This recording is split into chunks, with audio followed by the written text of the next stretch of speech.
Here inside the armory, the once very junior senator from Massachusetts, now at the age of 43, the president-elect of the United States, and his wife Jacqueline go strolling down the aisle, heading for the rostrum while he receives one of the rarest of tributes, a standing ovation from newsmen. A very, very unusual thing indeed. It should be noted, too, that there are local enthusiasts from Hyannis who have somehow made their way into this armory, and they are contributing mightily to the applause.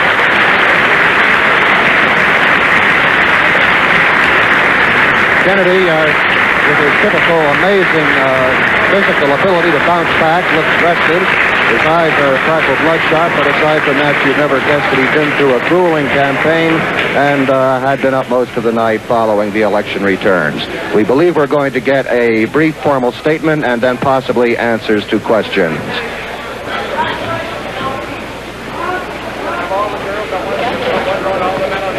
The President-elect of the United States.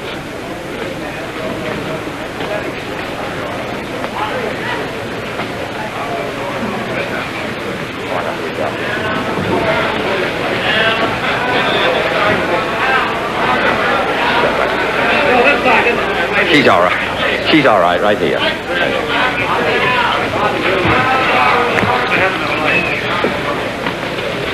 Ladies and gentlemen,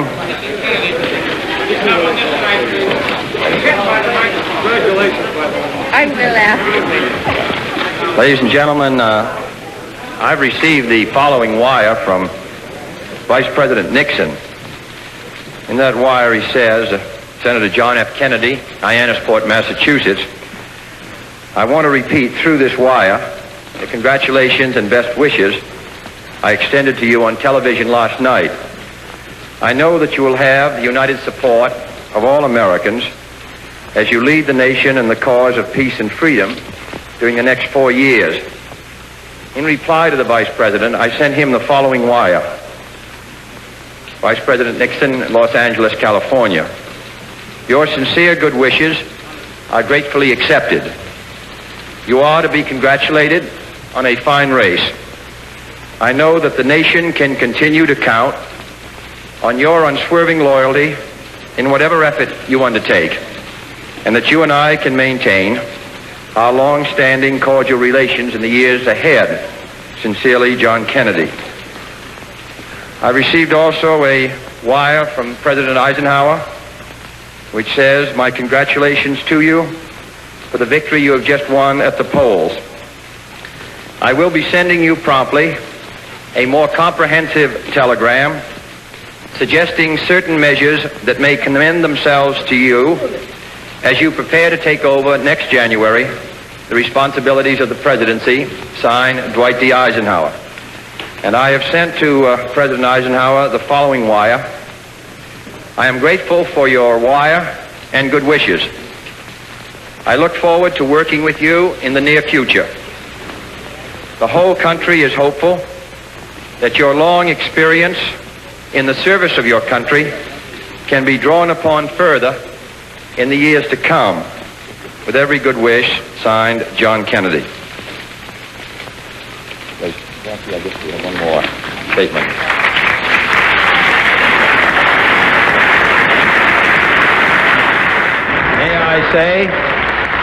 May I say, in addition to all citizens of this country, Democrats, Independents, Republicans, regardless of how they may have voted, that it is a satisfying moment to me, and I want to express my appreciation to all of them and to Mr. Nixon personally. I particularly want to thank all those who worked so long and so hard in this campaign on our behalf and who were generous to me in my visits throughout the country and who were generous enough to support me in the election on yesterday. To all Americans, I say that the next 4 years are going to be difficult and challenging years for us all.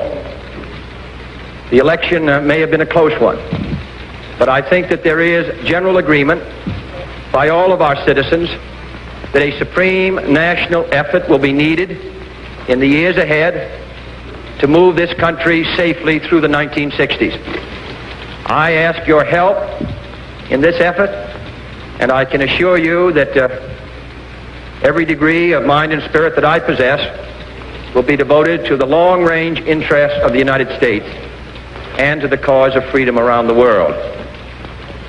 So now my wife and I prepare for a new administration and for a new baby. Thank you.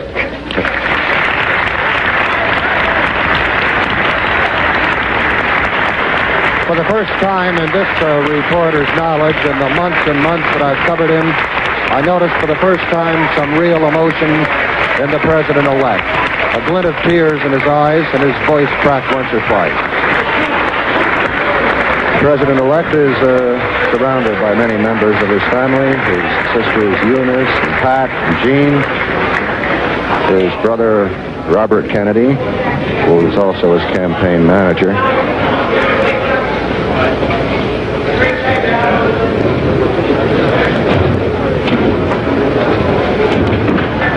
That's Robert Kennedy on the far left.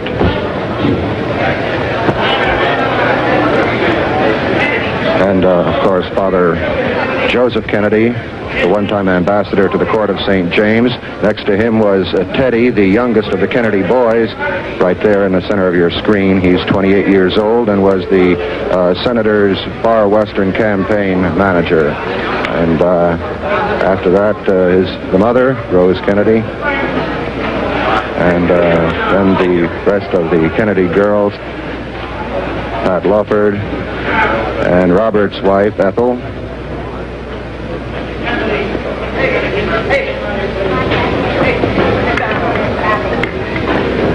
And now the president-elect is making his way from the stage.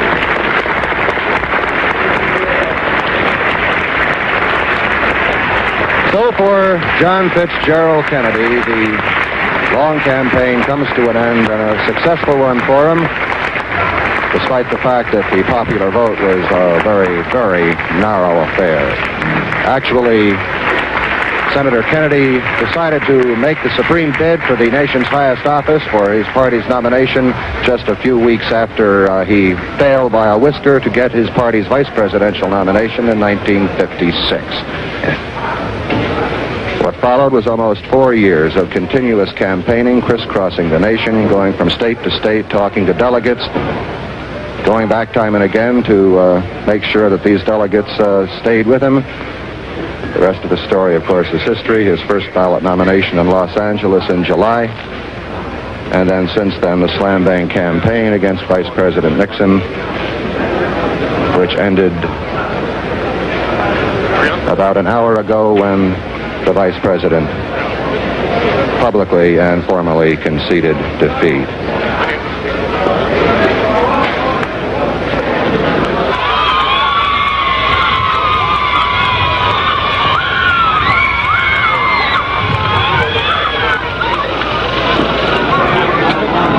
As he heads back to the compound, can look forward to at least 2 or 3 days of complete rest, complete relaxation. For Kennedy, it's been non-stop now for 7 months, first through the grueling primaries, then the convention, then the campaign itself. And at the end of the row, at the rainbow, was that pot of gold for him, which was the White House.